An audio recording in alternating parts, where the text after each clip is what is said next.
Oke, sebelumnya kita udah bahas senarai tunggal, kita juga udah bahas senarai ganda. Nah, sekarang kita bahas senarai sirkular.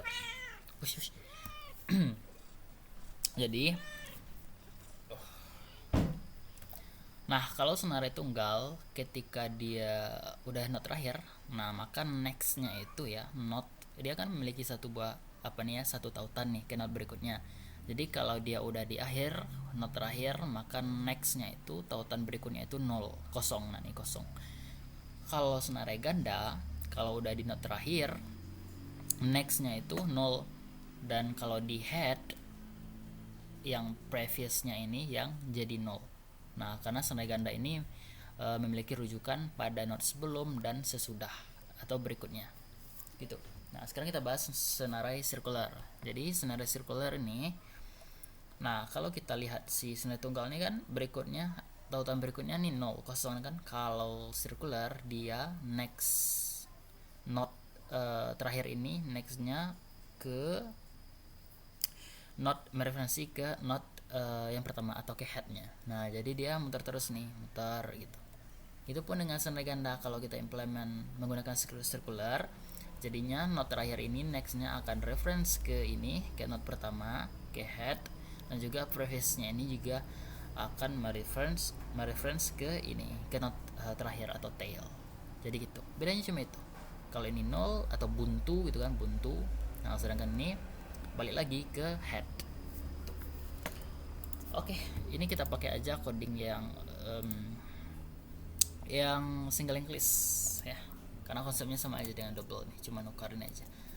Oke, di sini kita cukup tambahin method to circular. Nah, to circular di sini kita gini, kita ambil headnya, kita tampung di current, kemudian kita looping, kita next selama nextnya nggak sama dengan nil. Nah, berarti kalau ini tuh sampai dengan ini. Oke. Nah, kalau nextnya itu udah sampai nil, kalau nextnya itu udah nil gitu ya. Nah, ini sampai ini nih. Kalau nextnya itu udah nil, kosong. Nah, kita set nextnya itu yang kosong ini tuh jadi head. Nextnya itu mereferensi ke head gitu. Nah, berarti ini referensi ditarik ke sini. Nah, diambil yang ini, yang headnya. Gitu untuk tuh circular, mudah ya. Nah, ini circular ini untuk ngecek apakah linked list kita ini, single linked list kita ini circular atau bukan. Nah, di sini kita cek dulu headnya. Kalau headnya nil, kita return aja true. Kemudian kita ambil lagi currentnya yang isinya head next. Nah, ini nextnya. Nah, kemudian kita cek ini nextnya ya. Nah, kemudian kita cek nextnya itu, nextnya lagi. Oke, nextnya lagi.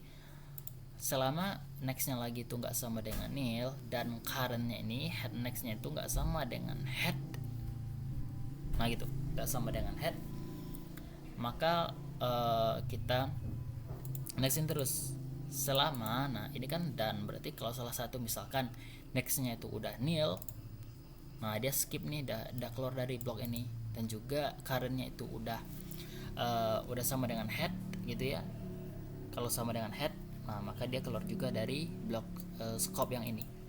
Nah jadi terakhir kita cek nih, apakah current headnya ini sama, ini kan next terus nih, otomatis dia ambil yang terakhir.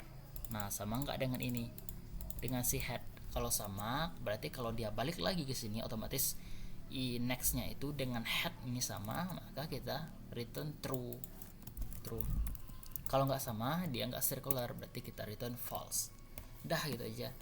Nah di bawahnya kita bikin add front, kita masukkan dummy data, kemudian kita traverse, kita telusuri, berarti A B C D, kemudian kita print ukurannya, nanti ukurannya akan jadi 4 A B C D ya. Kemudian kita ubah jadi circular. Nah, apakah circular? Ini harusnya true. Kemudian kita traverse. Nah, ini kalau kita coba traverse, dia akan muter terus nih, A B C D, balik lagi ke A B C D, balik lagi ke A B C D. Nah, gitu. Biar apanya eksekusi nggak terlalu cepat, maka di sini kita sleep nih sekitar 500 milisecond biar ada jeda. Oke, kita coba execute goran circular list. Nah, DCBA A B C D size-nya 4. Nah, kemudian kita set ini kan jadi circular to circular. Jadi kalau kita cek is circular, jadinya dia true. Nah, kita traverse lagi, kita stop. Nah, ini A B C D udah sampai D, ini paling backnya, ini tailnya. Ini bagian akhirnya, kemudian balik lagi ke A, B C D, nah balik lagi ke A. Nah, gitu. Oke, itu aja implementnya.